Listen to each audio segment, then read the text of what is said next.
বন্ধুরা, তোমাদেরকে একটা জিনিস দেখাবো, গরমকালের জিনিস।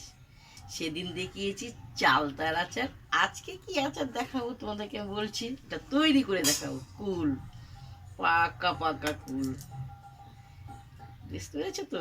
এক বাটি তো পাকা পাকা কুল আমি আচার বানাবো। সেদিনও চালতার আচার বানিয়েছি, বুঝতে পেরেছো? তো চলো আমি কি কি দেবো আচারে। তো আমার একটা কড়াইটা একটু গরম হয়ে গেছে, সিম করা আছে। সাধারণ একটু আমি জল দেবো। এরপর আমি এক বাটি চিনি, বুঝতে পেরেছো? এই চিনিটা আমার মানে গলবে, পুরো গলে যাবে। তো দেখো চিনিগুলো পুরো গলে শিরা হয়ে গেছে, বুঝতে পেরেছো? এই দেখো, এরপর আমি এই কুলগুলো, পাকা কুলগুলো সব শিরার মধ্যে দিয়ে দেওয়া হলো, বুঝতে পেরেছো? এর ভালো করে একটু ফুটবে। দেখো খুব সুন্দর ফুটছে কুলগুলো। এতে পরিমাণে একটু নুন দিয়ে দেওয়া হলো, দেখেছো? নুন দেওয়া হলো, সুন্দর, এটা খুব সুন্দর আচার হবে। তো আমি আগে থেকে কি করেছি, সেটা মৌরি, ধনে, শুকনো লঙ্কা ভালো করে ভেজে পেস্ট করা হয়েছে, করে আমি আগে থেকে তৈরি করে রেখেছি। এটা খুব ভালো করে এটা শুকাবে, শুকনো শুকনো ভাব হবে, ভেতরে মশলাটা ঢুকবে, মিষ্টিটাও ঢুকবে।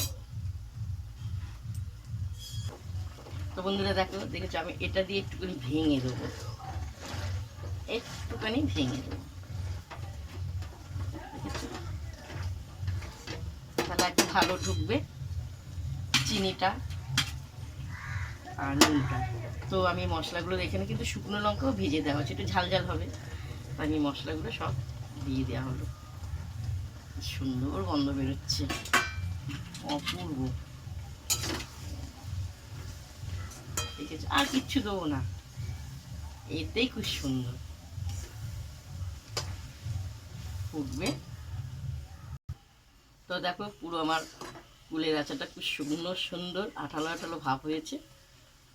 তো এইভাবে তোমরা কারা খাও, আমি কিছু তেল মশলা কিচ্ছু দেওয়া হয়নি, শুধু এই মশলাটা যেটা দেওয়া হয় চাটনিতে সেটাই দিয়েছি। কিছু দেখো, দেখতে যে খুব সুন্দর গন্ধ বেরোচ্ছে, অপূর্ব, বলবার মতন না। তো আমি একটা খেয়ে দেখি, গরম তো, খেয়ে দেখি। খুব সুন্দর, এটা চৈত্র বৈশাখ মাস আসছে, ঘুম থেকে উঠবো, বসে বসে খাবো। অপূর্ব, ঝাল মিষ্টি সব হয়েছে, বুঝতে পেরেছো? এটা মুখে দিতে পারছি না, খুবই গরম, জিভটা পুড়ে যাবে। তোমাদের এই কুলের আচারটা যারা যারা দেখেছো যে ভালো লাগছে, তারা লাইভ শেয়ার করে দিয়ে দিদিকে। কারা এইভাবে খাও তাও লিখে পাঠাবে, কেমন হয়েছে তাও লিখে পাঠাবে। তো তোমরা তো চলে এসছো দিদি বাড়িতে কুলের আচার খেতে, লাল কুল, পাকা কুল। আর কিছু বললাম না, চলো দিদির কুলের আচার।